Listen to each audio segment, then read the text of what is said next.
This is Fam Electric Ghost, and we're live on the air with Teresa Bergen for the first time. Welcome to the Fam Electric Ghost podcast. How you doing tonight? Oh, I'm thrilled to be here, Phantom. Thanks for having me. We love to talk to people in a live format. We're live on LinkedIn, YouTube, and Kick. And before we get to the heart of your story, we just get some business out of the way. There's a QR code up there. That's for Podmatch. That's the tool we use to match guests with our podcast. So if you are somebody that wants to be a podcast guest or you're a podcaster looking for a guest, scan that QR code and check it out. It's a good way to find guests or become guest on other people's podcast. It's a cool tool, so we encourage you to check that out. Before we get to the heart of your story, we ask every guest a couple of questions. What motivates you and why do you do what you do? Should I do my Podmatch ad first since you did yours? Let me just say really quick. I've been really enjoying it because I've met people like you, and I've also been on some podcasts that I never would have met people. I've been on two that were all the way in Nigeria, which was so neat to think that technology can do that. So Well, yeah, my hats off to Podmatch. But so what motivates me? Well, the thing I've had a lot of different things I've worked on in my life, but the thing I'm working on right now a lot is on promoting sober travel. So I'm trying to normalize non-drinking as a viable option because it's kind of the norm in the culture. And the reason why is because I've been sober a long time and I don't really have anything to lose. There's still a lot of stigma by people that people feel when they're in recovery, and they might not feel like they can say that they are, but I don't have anything to lose. So I might as well say it and be a voice for people to normalize non-drinking and to help them maximize their world and their life by traveling sober. I think that's important because it's kind of hard because our society is kind of built on, drinking is like a lubricant to like relieve being uncomfortable or nervous, and then it become its own problem. I went to college and you got the frats, and the behavior that people learned in those frats or sororities can continue into your adult life. True enough. So yeah, it's hard to kind of buck like the. I was a sociology major, and people have like social mores or like the things that society the norms. And so like if you have a lot of people around you, they're still going to bars, they're still drinking, it makes it harder because they kind of it's like that peer pressure, which I guess you must have kind of navigated that. Yeah, that's so interesting. You were a sociology major. That is a rad major. I mean, you really get a lot of experience just looking around you and putting that major in action, right? Hmm. Yeah, it's a Yeah. cool thing. I was a double major. I took political science too, so it's a combination of looking at multiple behaviors. Well, you have quite a show going on right now, huh? Yeah, well, it's almost I'm a musician as well. So I like to hit the left right brain, which is Mhm. talking to creative people. And I think anybody who has a podcast or writes a book is a creative person. And so I like to have this space so people can talk about what they've learned. And I think what people do, like you're doing, is that you pay it forward. Like you take your experience and you write a book. Like you're the author of the Sober Travel Handbook, Navigating the World Alcohol Free. And I think that's really important for people to have a vision, put it into words, get it out into the world. Thanks. I really, really hope it's useful to people. It's a combination of my own experience, but then I also interviewed probably about 50 other non drinkers. So I learned a lot and got a lot of different angles from people that I would have thought of myself. And I think it's really important.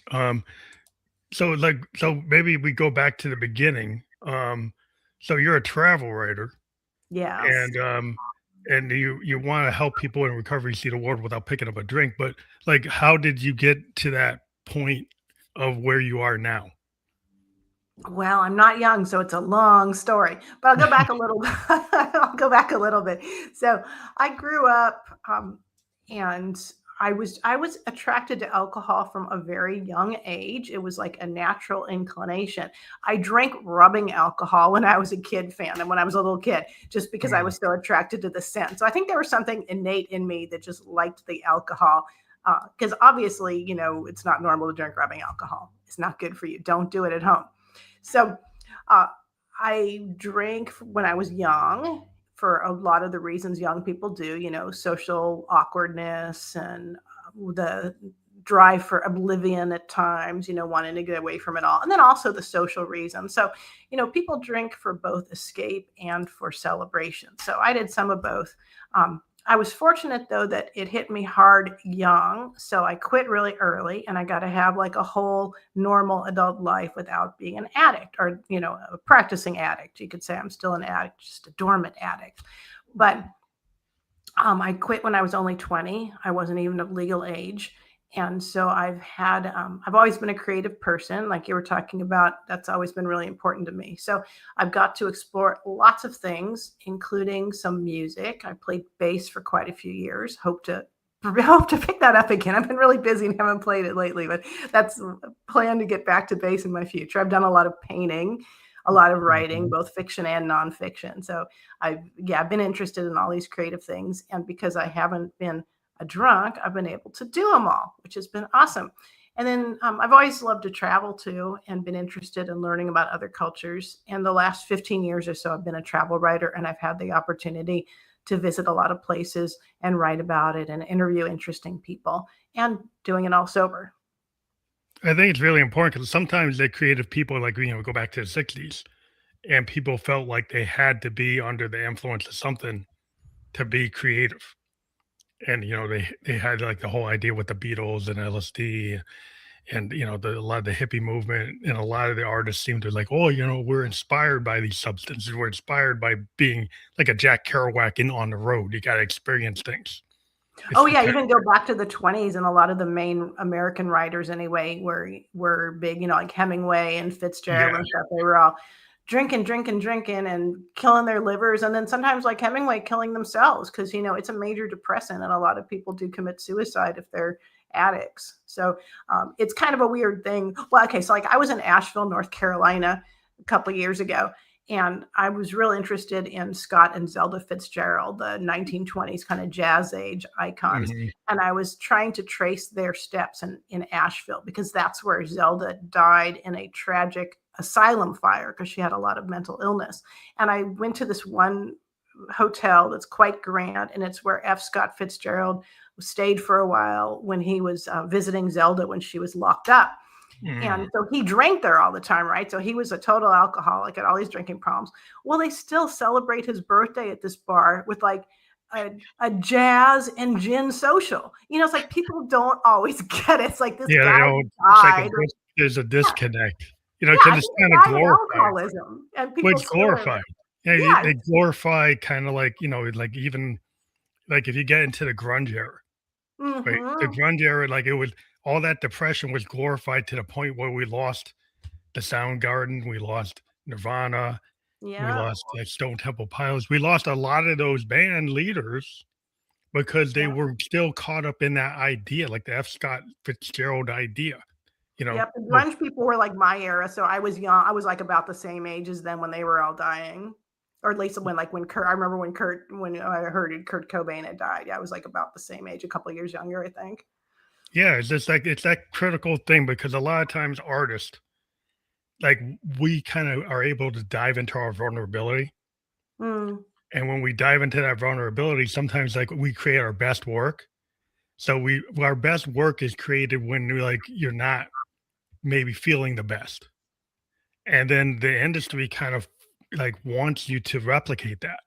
So then you kind of get stuck in a loop where like you have to be in that bad place to be successful. Right. And so that's a hard thing to deal with. I know like there was a story that James Taylor, right? I've seen Fire See Rain. That was his biggest hit when he was like in the middle of a lot of addiction, a lot of problems. And when he finally got out of it and he was happy in his life, he did an album when he was happy, like a double album. Nobody bought it. Yeah. And so that's the kind of problem brand. with art is like sometimes you get associated with that. So how do you deal with that? Oh, totally. I remember when I grew up in San Diego and there was this performer there called Country Dick Montana. I'm not sure what happened to him, but he was like locally famous and you'd see him play at bars and stuff. And his whole shtick was being really, really, really drunk, like drinking whiskey out of the bottle while he performed and blacking out. And I remember even when I was pretty newly sober, seeing that and thinking, oh my God, how is this guy going to sustain that? Because he was probably already in his 40s then. And, you think, guys, that's his brand. is being, Yeah. that drunk, and his liver's going to give out. Yeah, it's a hard thing because, like, then, like, if you're gonna talk about kind of segging that to travel, like everywhere you go, like if you go like on a cruise boat, you go to like, these scenes, festivals, all the activities have a lot of alcohol. Like all the places seem to be so alcohol focused. So when you started to look at like vacation opportunities like that you can do that aren't surrounded by alcohol, did you actually start to navigate and map that out? Yeah, so I gravitate towards the things where people aren't drinking all the time. So some of those things are to do with like nature. Nature trips are really good. Hmm. Wellness kind of focused things like where people are into doing yoga. The nature is good. Like I do more and more water activities too. And some things just do not mix with alcohol. Like you cannot swim and drink. You cannot dive and cannot go scuba diving and drink at the same time. Like Recycling. maybe you're gonna drink before or after, but even then you're probably not gonna drink a whole lot and like get up at like 7 in the morning and go open water swimming. So I Yeah, yeah. gravitate towards things like With that. things like aerobic, like if I'm a mountain biker, like you can't go Oh, to Vermont and do downhill and do a vacation of downhill if that night you get wasted or you drink. Like you need the recovery, you have to be hydrated. You can't knock your body down. You have to actually, so if you're a cyclist, if you're into mountain biking, if you're into mhm. snowboarding, if you're into, snowshoeing, if you're into, I live in New Hampshire. Um so like Vermont, New Hampshire, and all Maine are all these mountains and all these activities around mountains. Um so it's kind of like inherent, like you can't really do that if you want to enjoy yourself. Right. And people do still get, you still hear about people that suffer from addiction that are athletic, but I don't think there's as many because there's more of a concern for taking care of our bodies. Because if Yeah. we don't take care of ourselves, we're not able to do these activities. Yeah, you just can't redo it. You don't have the aerobic capacity. You don't have like the stamina. Yeah, and Um, alcohol is heavy. Who wants to carry all that booze like up a mountain if they're hiking or backpacking or something? yeah, It's not there's practical. no, yeah, you get a granola, you get power bars, you get tons of water. You're wearing like a camelback. Like That's right. you're just concerned about hydration and have enough protein and have enough carbs. And so you become like your focus becomes that and the fun becomes being in nature. Like you said, like if you're like I live in New Hampshire, I walk the Merrimack River Trail. Oh, And that sounds so nice. I'm on the other coast in Oregon. yeah, and it's just cool to be able to just like I do a lot of IT work, and sometimes it's good to just go off and go walk in the trail for a couple hours to kind of get out of it, you know. Yeah. Yep. I spend a lot of screen time too. So I like to do things like walk in the park, or when it's warmer, I swim in the river in the mornings because I'm close to a river, or, on the weekends, hike or go to hot springs or kayak or paddleboard, all those things. So like is this I guess navigating your time and scheduling yourself so you're not focused on alcohol. Like if you like you said, if you start to look at like there's lots of other things you could do. Yeah, like there's things that you could do that aren't surrounding that. So it's just a matter of like making that not the priority. Yeah, and if you're going somewhere where like maybe you're going to another city or something where you have a wide open schedule, I would urge people to plan a little bit. Think of a few things you want to do, maybe buy an advance ticket to a museum. Don't just go, especially if you're kind of newly sober and you feel vulnerable, give yourself a little bit of structure. And if you're someone who goes to any kind of recovery groups, check those out when you're visiting too, because that'll anchor you into remembering that you quit for a reason. Yeah, 'cause I mean, there's an example like I think it was in some of your questions. Like it's what somebody wants to go to a winery and wine tasting, and that's the focus of the trip. Is like knowing where you are at. Can you do that? Or can you say, well, that wouldn't work for me? Yeah, and personally, I would always rather do something else rather than go with a group of people and be the only one who's not drinking wine. Although I did recently go to a dry January event at a winery in Oregon, and it was pretty interesting. They started to make some non-alcohol or de-alcoholized wines. Um, Mm, it was a weird experience being in a winery drinking the not de-alcoholized alcoholic wine. wine. That's cool. I At did least they can. Yeah, if you feel really secure and you're not drinking, if you're sober, or if you're someone who doesn't drink for another reason, because there's lots of people who don't drink because they have a medication interaction, Yeah. or they have their religion, discourages it, or they're pregnant. So in that case, sure, go ahead on the wine tasting and try the de-alcoholized wine and enjoy the good food. I would just say if you're someone who feels like the temptation might be too It's too much, much. Yeah. do something else. You don't have to go and do these things. You can say no, and you don't have to give people a big explanation either. Yeah, because it's like the whole idea, like, sometimes, like, once you get to a place, like, law of attraction and where you are is like, so if you were like, if you were younger, like, if you're in college and you were in that frat, and then suddenly by the time you're like, 30, you say, "Well, I'm not doing that anymore," and then your boys call you up and wanna go on a situation, and then they're all still focused, like, where they were when they were 18. Hmm. You have to decide like, well, that's not really gonna work for me. Yeah, Maybe I can't really be with these guys because they don't understand where I'm at, right?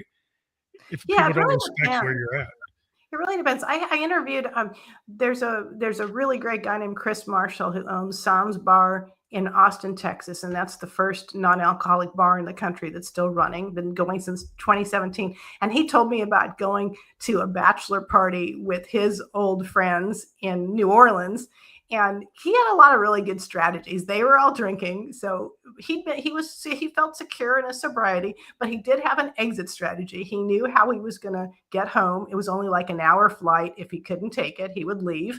He brought lots of his own favorite non-alcoholic alternatives. And then he just hung out with his friends, but they were all hungover, and he'd get up in the morning and really enjoy the city of New Orleans and like go walk along the Mississippi River and appreciate the architecture. So sometimes if you're feeling secure and you have a plan, you could still go and see your friends. And he said his friends all respected that he was sober. So that's an important thing too. Like if your friends don't respect that you've made Yeah. this choice, you don't want to go hang out with them too much, especially not when they're all drinking. See if you can catch them early for a coffee date, but don't go hang out with them at night when they're drinking. Yeah, if they can't back off on the pressure campaign, like, Yeah. if they can't respect that you're gonna be drinking non-alcoholic or you're just gonna be eating or talking and you're not focused on the other things, then that's just not it's not gonna work. So it's kind of like case by case scenario, and like it sounds like you gotta know where you are in your sobriety, and then you have to kind of know if your friends are gonna respect that or not. Yeah, and you have to remember too, and sometimes people don't realize this if they first quit and they feel kind of sensitive and they feel like they're the odd person out. But if somebody is pressuring you hard to drink and you say no, it's not that there's anything wrong with you. They are pressuring you usually because they're reconsidering their own drinking. They're thinking maybe there's something wrong with them. Yeah, they don't wanna They feel want that. you to drink along to normalize their drinking. That's Give 'em a usually pass. They're trying to get a pass. It's like you're actually making them think, you know, and right. sometimes people don't wanna have to think that deeply. Totally. So, like, it's a hard place, to be. It's like, if you're the outlier, like, if you're like the pioneer, you're Yeah. moving into this area, and the thing is, like, anytime somebody is an outlier, it's like it tends to be the situation a lot of creative people find themselves in. It's like, we're doing something that's not, like, not inside the bell curve. We're doing something that's, like, on the outer edge, right? So when you do that thing, sometimes it's like people look at you, it's like, "Well, what?" They act like you're the strange one, Hmm. and then you But you have got to to deal stay with all that. strong. Yeah, that peer pressure to, like, not get pushed by that, to not give into that. But what's interesting is later on, you're going to be their resource when some of them decide maybe they have a problem, maybe they want to cut back, they want tips. And this has happened to me several times in different jobs or even graduate school when people found out I didn't drink and that I was in recovery. I'd get somebody come up to me every once in a while in private and, be like, hey, can we talk? And then they tell me about their problem. Or maybe they had a sister who had a problem or a friend and they wanted some resources. So remember, you can be helpful. So stay strong. It's also about, like, a lot of people, sales conventions. My dad was a sales guy back in the Hmm. '70s, and my mom used to get really ticked off because he would get caught up in the drinking that happened at these sales things and kind of lose the focus, like the focus at that convention or that, that event where you're trying to network was supposed to Mhm. be about getting the networking, but it always kind of degraded into the drinking. And That then becomes a focus for a lot of people at those conventions. yeah, and so they tell everybody it's about the networking, but it ends up being about the drinking. Mhm. Is and so what's the like, when you actually have to deal with the truth of what it really Mhm. is that the hard thing? Yeah, I still struggle with that even though I've been sober for ages because sometimes it feels really uncomfortable when everyone's drinking a whole lot and the networking is going on. So first, I would give myself a little grace if I feel like it's just going to overwhelm me. And it's not even like I think I'm going to drink. It's more like I feel like I'm just going to be overwhelmed by awkwardness of everyone else drinking and me not. So sometimes I'll just tell myself, I'll go, I'll give it a try. If it sucks, I'm going to leave early, and there have been times when I've left early or skipped something altogether. But there have been other times I've gone and I've been totally fine. Like I went to a work related kind of happy hour thing the other day, last weekend, and I got a non-alcohol drink, which was delicious. It was like one of the regular cocktails without the alcohol, and I just drank that, and I was interacting with my peers, and I forgot all about it. Like I didn't even really think about I'm in this bar for 2 or 3 hours. I was not in a hurry to leave at all, and I felt totally fine. So Yeah. I'd say give yourself a chance and see it. Just see how you're feeling. If you're feeling in danger, then leave. But if you're feeling okay, maybe you'll have a good time. Plus, it would make you I would think because, like, you're not actually losing sight of, like, your goal. Because if you're drinking that now non-alcoholic drink, you're probably gonna come out with more leads Yeah, and more you probably connections will. You probably and more will. yeah, because you actually gonna be present. Yeah, and you can listen to other people and respond appropriately. Yeah. Yeah, and then everybody will feel like, well, maybe they don't know you're drinking non-alcoholic drink. They think you're part of it, so they're not being, keyed into like you're not drinking. Is that the problem? Like something like that, if they get keyed in that you're not drinking, why aren't you drinking? Only certain people, and like I said, those are usually the ones that have a problem themselves or wondering if they do. And I used to think more that people were thinking about that, but now, especially writing this book where I talked to so many non-drinkers, people who didn't drink for different reasons, it was kind of funny because some of them I knew and I hadn't even noticed they were non-drinkers because they just didn't make a big deal out of it. And Mhm. a lot of people just really don't care what you're drinking. Sometimes they'll just keep asking if you want to drink because they want to make sure you're comfortable and you have something to drink. And if you just get something that's not alcohol, that's totally fine. Um, and there's more and more good non-alcoholic drinks today. I Yeah, really appreciate that more bars and events are thinking about getting something delicious because it does tick me off when I go and like there's nothing but like like just like Coke or Diet Coke. It's nice yeah, when there's just some soda. other options. Yeah, I Yeah, like soda water too. I drink a lot of it, but it's nice when they're like, what really makes us feel like we belong is if we go somewhere and they're like, oh, and this is our tonight's signature mocktail. I'm like, really? You thought of us? I mean, that's really that's nice. cool. Yeah, Yeah, it's once nice in a while that happens. when you Yeah, feel inclusive, like when you feel like they've not forgotten that yeah. they're Making it the diabetics. non-alcohol. Oh Yeah, yeah, they're diabetics too. like, we wanna be able to go, but, like, I'm a type 2, I can't have it at all. My Oh numbers go yeah. through the roof. So, it's See, like yeah. it's not a choice. It's like, if you're diabetic and you do that, you won't be around. Hmm. So, it's Yeah. like you have to and the older generations, they had a hard time with that. Like, my Hmm. great-grandpa and grandpas, they didn't know how to handle and there wasn't good tools to know where you're at. And so now, that can be solved, but, like, that was a big pressure problem, and for a lot of people, they didn't pay attention what their doctors told them, and they just did what they wanted, and then, that's a sad story, but I just wonder, like, that going on trips and travel, it can lead to, like, a relapse because of the pressures and because of the places that maybe don't think about the mocktails, that don't think about it being inclusive to people who wanna, practice, like, their sobriety. Well, I think the relapse thing with travel, it has to do with with stress, because we sort of think, especially if it's a vacation, we expect it's going to be really fun, and it might be really fun, but travel is also very stressful, and stuff Mm. often goes wrong. There's delays, there's scary trips on the airplane where it starts bumping up and down. Oh There's yeah.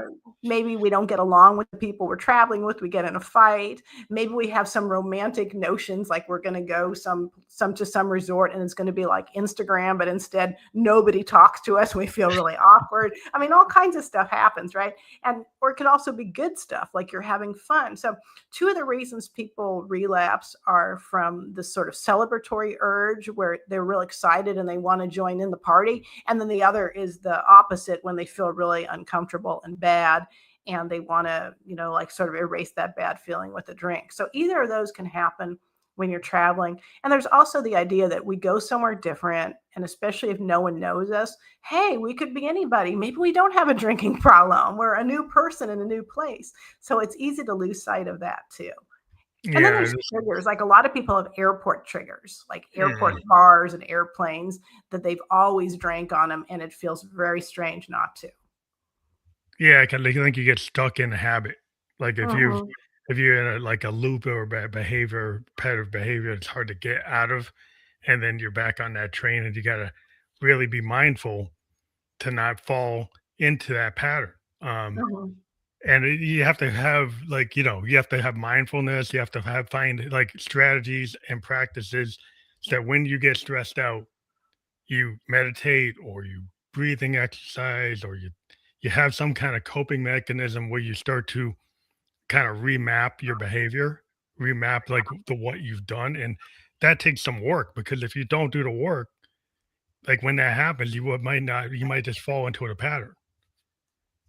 Yeah, there's a lot of things you can do. I mean, there's meditation and yoga are great. Not everybody's going to have the patience to develop them. And until you do, or if you don't, you can do something else. Call a friend. Sometimes you just have to change, just do something different. Like instead of getting the drink, I mean, maybe you have some game you play on your phone. It's not like a high level coping thing like, oh, I'm so enlightened, I meditate, but it takes your mind off the drink. So what? You just want to do something that's going to shift your mind off the drink from now. And then also check in. Maybe you're thirsty, drink some water, maybe buy yourself a delicious treat, some food item instead. Just shift it and put off, you want to elongate that time between the craving or the urge and giving into it, and think about what else can I do instead. And calling somebody is really, really helpful. It might be someone who's like, if you're in a recovery group, or it could just be like any friend, any family member who supports your decision not to drink, and just check in with them. And lots of times, just telling somebody, oh, I'm getting the urge to drink, can lift it from you. It's kind of magic. That's interesting because we spend so much time like doom scrolling Mm. and being on the net, we've kind of forgot the phone is for actually talking to people. Well, especially when you're in a bind, there's nothing like hearing another voice. You could text someone too, but really calling somebody when you're feeling in a bind it makes a difference. The voice or a face-to-face interaction. Yeah, because talking is like I think in this world with all the tech, where there's a lot of people who've got us into we'll use this app and be on some scrolling, watching, looking at the TikTok, looking at the Instagram, Yeah. playing the video game. These are all things that keep you like not connected to other people directly, right? Mhm. So if like even like you just said, if you're chatting with somebody, at least you're doing that. You're talking to somebody, you're FaceTiming somebody, then you've got that human connection even through the device, or you're physically like talking to somebody instead of like using a crutch. You actually True. decide to But actually use your voice. I won't knock the way anybody copes, because like I met somebody recently who's been sober 10 years, and she said it was just from like I don't know if has TikTok been around 10 years? I'm not sure. It's but some kind of Yes, online yeah, influencers. She just started following them and she got sober by these online influencers. I think since she's met people that she's friends with in person, to me that was really weird. Like I don't think that would have worked for me, but if something works for someone, that is awesome. But for me, like in my earliest days, I was meeting other people in person, and I even had a couple of times where I was feeling really, really like I wanted a drink. And I made that public to these people I didn't really even know. And a couple times I had a woman. You want to do it with your saying, if you're a woman, you don't want to just go off with some strange guy you don't know, but with a woman who was just like, okay, I'm going to take you under my wing for today, and you're just going to come with me. And I went along and I did errands and stuff with people until I got over the urge. I mean, it was very hands-on, face to face. And that's what I needed at that time. And of course, it's embarrassing to tell somebody like, oh, can I just go and sit with you while you do your laundry? Because I think I'm going to drink. But you know what? It's worth it. It paid off. And I did a different, like you wanted the actual experience of like actually experiencing something, not like somebody might be more comfortable, with on an app and getting engaged in that app or the game or like the, in the ether of the tech world. Well, Phantom, I'm so old. This was before apps. Okay. Yeah. But I mean, some people don't like. I mean, there's some people like I just like to read books, or they like to listen to audiobooks, or they want to listen to music. They'll actually get caught up in their playlist or an album, or listening to like just ambient music to kind of calm themselves down. Whatever calms you down, you figure out what it is. To just get you past that urge. So your book is a handbook. So how is your book kind of structured? Oh, well, let's see. Here it is. It's a little book. It's about 192 pages, I think. It's so the primary audience it's for people in recovery. That's the number one. Number two audience is just anybody who doesn't drink for any reason. So some of the information is specific to things like relapse and avoiding temptation. And then other parts are just for anybody who doesn't drink, like tips for how to get through business networking without drinking, or going to family functions where everyone's drinking, or, the bachelor parties. And then I also have a bunch of trip ideas of places you can go and things you can do that just aren't going to center on drinking. So it's possible somebody might be drinking, but that won't be the whole point of it. So yeah, those are some of the things. It also has how to say, I don't drink alcohol in a bunch of different languages.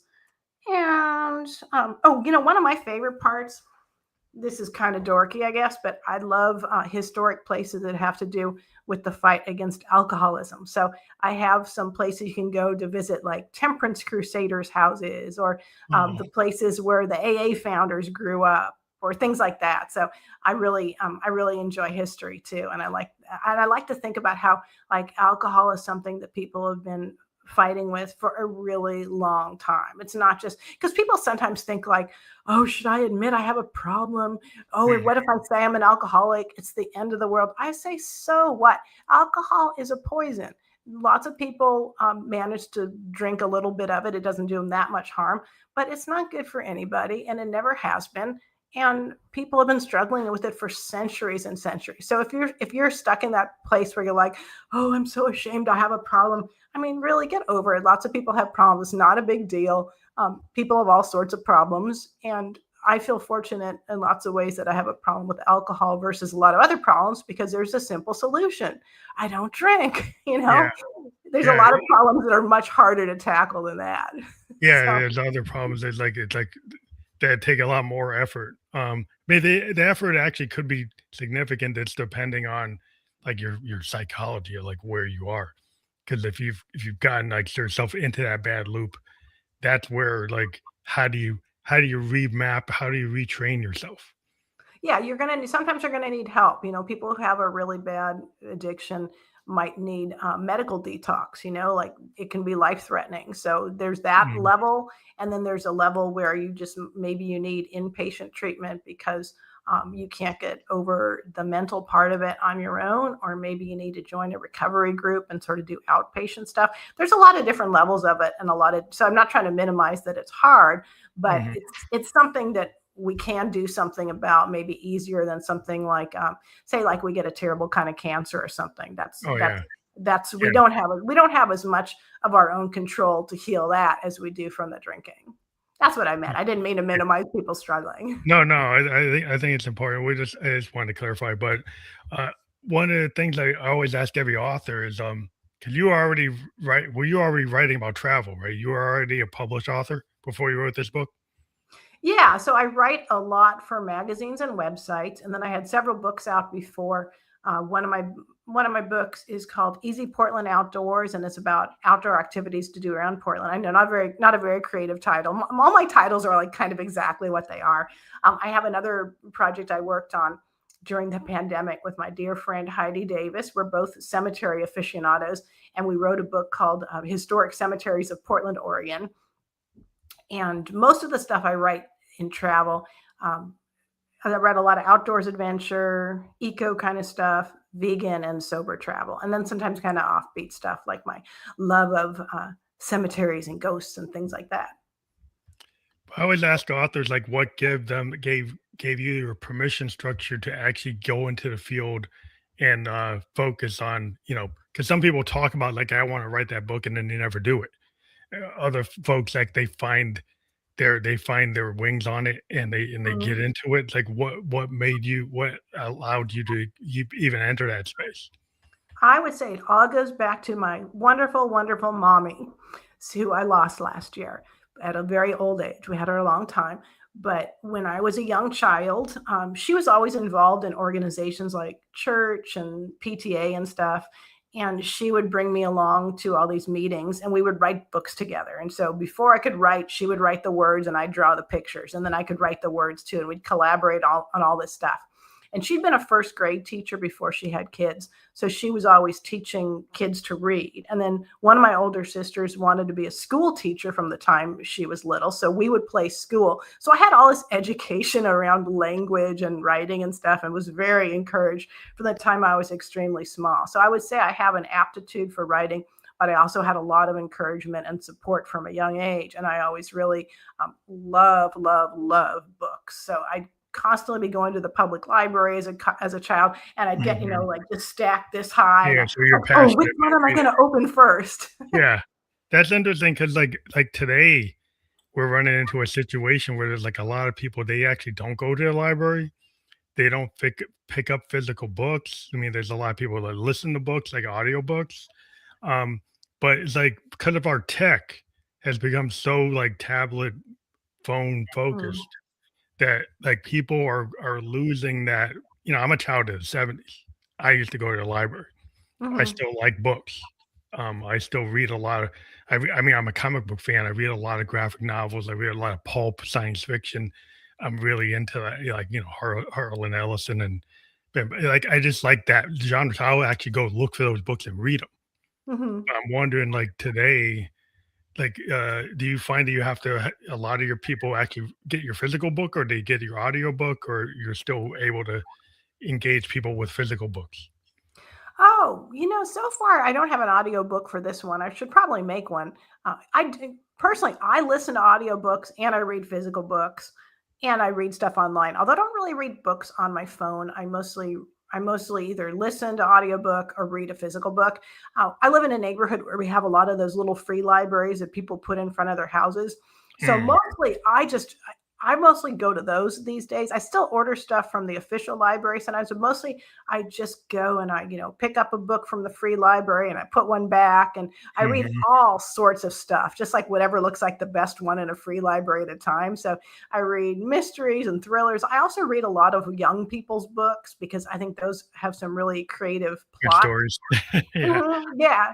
Yeah. So I don't know, but you're right. I should probably make an audio book of this one too. Haven't done it yet.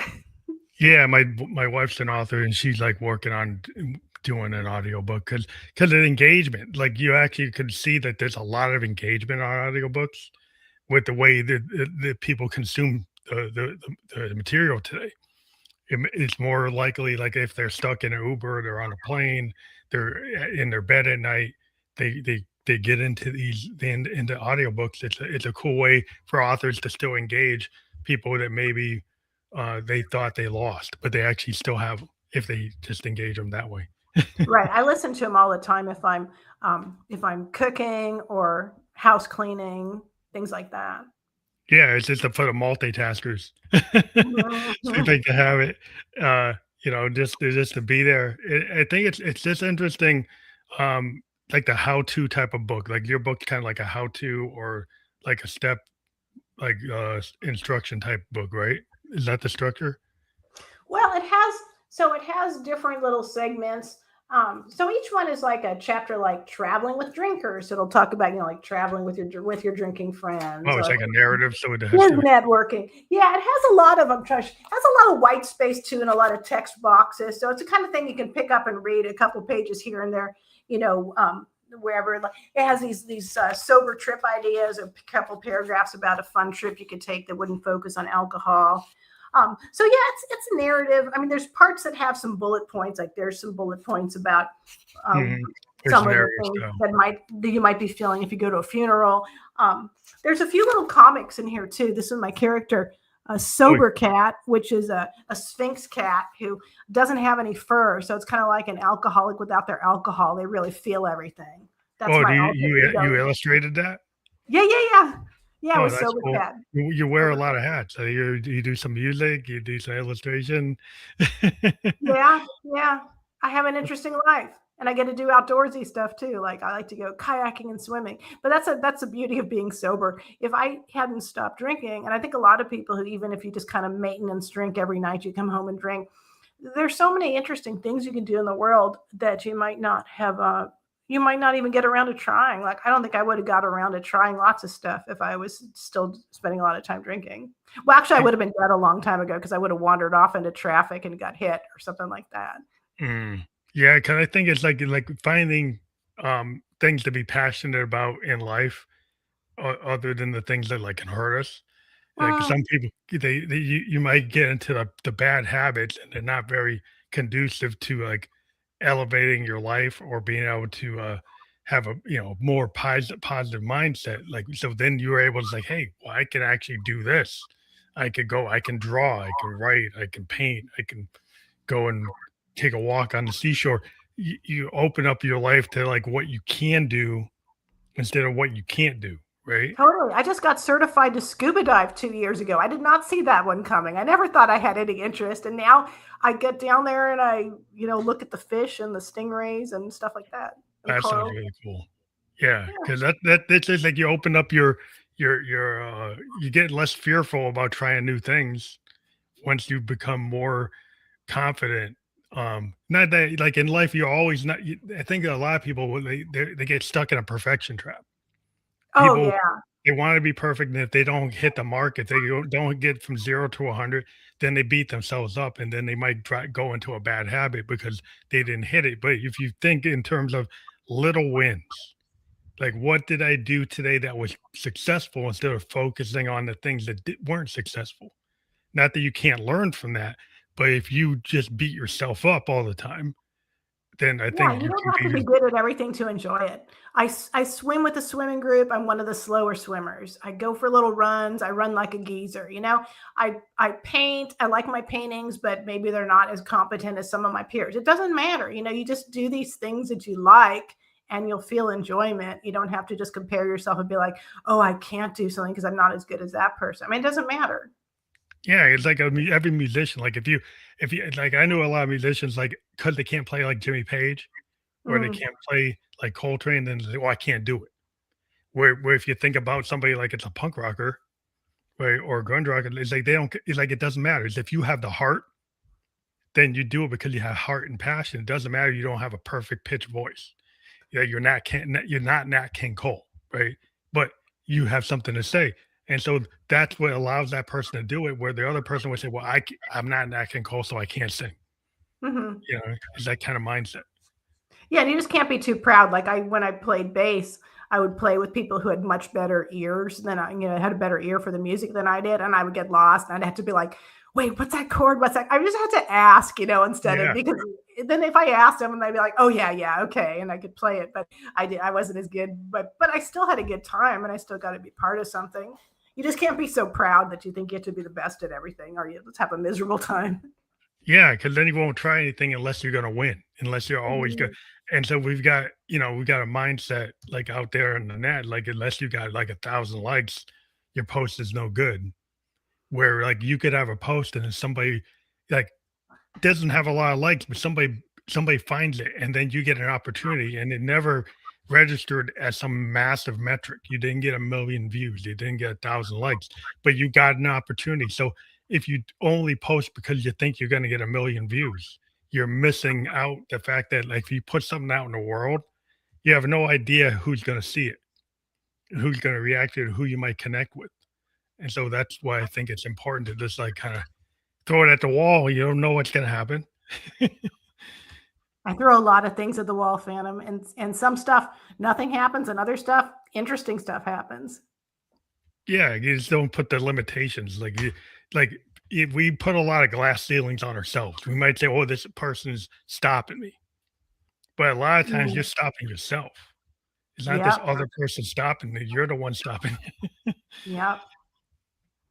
And you just have sometimes you just go and you see how where something leads. Like so the reason I'm here talking to you, one of the reasons is because I heard about this special event going on in Orlando last month called Amplify Sober Voices. And it was going to be all these sober writers and influencers and stuff getting together. And I thought, wow, that sounds really neat. I should go to that. So, I took my chances. I paid the money and I went.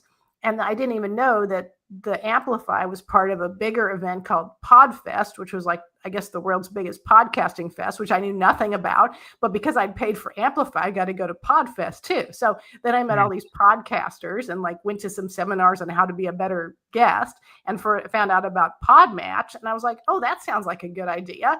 And now I get to be a podcast guest and meet people like you. And like I said, I've been on a couple of podcasts where the podcaster is in Nigeria. I'm going to be on someone's that's in India. I mean, wow, open up the world just because I decided to take a chance and go to Orlando and check out this Amplify thing, and that's how life is, I think, is like you take a chance on one thing and you don't know it's going to open up. Yeah, all these doors open up if you walk through one door, then it opens up many doors, you know? And it's kind of this idea, like if you just if you're so fearful, like I run into artists, like, they got all their paintings in their loft and they're so fearful of putting in the gallery and they're not very good judge of their own work. And they say, well, it's not ready. And like, looks ready to me. So until you have to you got to take that shot and say, hey, you know what? Like a lot of times you're your own worst self-critic. Like a lot of times, like nothing will happen if you just you have to get over yourself and say, you know what? There might be somebody that says something I don't want to hear, but maybe you need to hear that, And so, and maybe you didn't, but like you still shouldn't be fearful of like how the world's gonna, take it. You kind of got to build up some skin. To deal with and maybe one person will say something that is negative and 50 people will say something positive, in which case I'd say try to pay more attention to the 50 people that are saying something positive and don't let the one negative person hold you back. Yeah, that's the rule of thumb, because like if somebody takes a lot of energy to say they hate it, but they don't give you any constructive criticism, well, that's talking about themselves. They're kind of really revealing who they are more than who you are. Yeah, it's probably a wretched, miserable person. Yeah, the people who just say they hate it and don't elaborate, like, well, tell me like why you don't like it, like so I can fix it. Like, when you're in the music, like if you're dealing with an engineer or a producer, they'll explain to you like, oh, use this voicing, change the key, do this, change the tempo, do something. It's very constructive. But if somebody just tells you, well, I hate it, it's terrible. Like, what does that mean? That doesn't mean anything. Right. It could just not be their taste. Who knows? Yeah. I mean, that's fine. It's like you can tell everybody you don't like it, but that's like your judgment. It's not anything that helps me other than that's okay. Well, that's not your cup of tea, but that doesn't mean I shouldn't do it. That's right. So I think what are we going to do in life if we don't do the things we like? We're just going to, I mean, I like to watch TV too. I watch lots of crime shows, but I mean, are we just going to sit around? I mean, we might as well do our art, whether or not we think it's the best in the world, because otherwise, how are we spending all our time? I mean, we're going to spend our time doing something. Yeah. Are you going to be a consumer of art or actually be somebody that actually creates art? No. Yeah. Ideally, you're both. You're supporting the other artists and you're making your own art.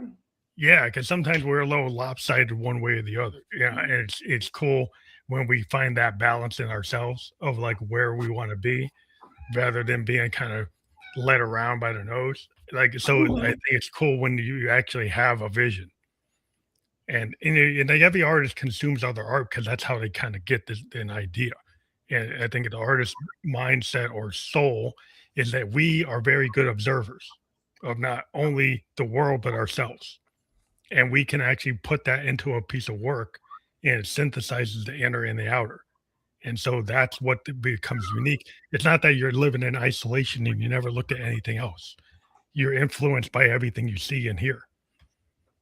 Yeah, and hopefully we're supporting. Hopefully, as artists, we make friends that are also artists, whether they're visual artists or musicians, and we go to their shows and we support them, and they support us. So it's a nice symbiotic thing, and we appreciate that everyone's art is a little different. Yeah, it's like if everybody just wants the same thing, it's like we get the Beatles all day, which is not bad, but eventually you get burned out of listening to the Beatles. But I want to thank you for being here. I want to remind people that we have your QR code. If you scan that, you go to teresabergen.com. If people go to your website, where do they find there? What would they find on my website? Yeah. Oh, well, I have a lot of, so my website is Veg Travel and Fitness. So it's mostly stuff to do with that's outdoorsy, vegan, sober, wellness stuff like yoga or fitness.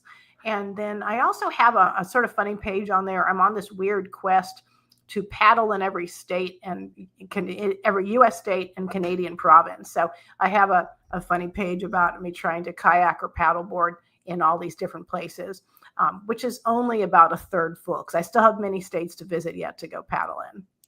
And again, I'm not like an expert paddler or anything. This is just something I enjoy. And I just want to like drop a kayak in there for a couple hours and paddle around. It's not an epic athletic adventure. It's just a fun thing, getting out on the water, seeing some nature in different states, seeing what kind of birds and fish are out there. Yeah, I think that's cool. That's like every mountain biker we want to hit every big mountain we can. Oh, that's so cool. I'm way too chicken to be a mountain biker like you, Phantom. That really, my collarbones just like shiver in fear. Yeah, you don't want that. About mountain biking. That is a risk we take, and we end up taking that risk. I mean, yeah, I'm 58, but like, yeah, in my 20s, I am too. We're the same age. Yeah. Yeah, it's hard. It's like my wife says, like, don't do what you did when you're 28. Right? Don't be trying to hit 50 miles an hour down Killington. Right? Like, back off a little bit. Do you do it? Do you still do it? I do it, but it's like I kind of like hit the brakes more than when I was younger. Like, I was always trying to hit the max speed down the fire road. Oh my God, you're so brave. I'm a total chicken when it comes to big hills. That's why I'd rather be in, one of the things I love about being in the water is you're probably not going to fall. You might get eaten by a shark, but you're not going to like fall off a mountain. Yeah. It's a weird thing. People like the skiers look at us and it's like, how can you do that with no snow on the ground? I'm scared of the skiing down the big hills. I'm just a chicken when it comes to big hills. Yeah. But I admire it. It looks like fun if you're a brave person like you. Yeah, it's cool. It's fun. And we got a lot of mountains around. But I want to thank you for being here tonight. We've been live on LinkedIn, YouTube, and Kick. We'll be on all major podcast platforms where you can listen to or watch a podcast. By tomorrow, we're going to send you a landing page. You can share it with the audience. Okay. Yeah, we'll be putting out some clips of this on Instagram so people can check it out and go back and share it with their friends and share it with everybody on whatever platform they want to watch it on the landing page. But I want to thank you again for being on the Family Electric Ghost podcast. Thank you. It was lots of fun. Thank you.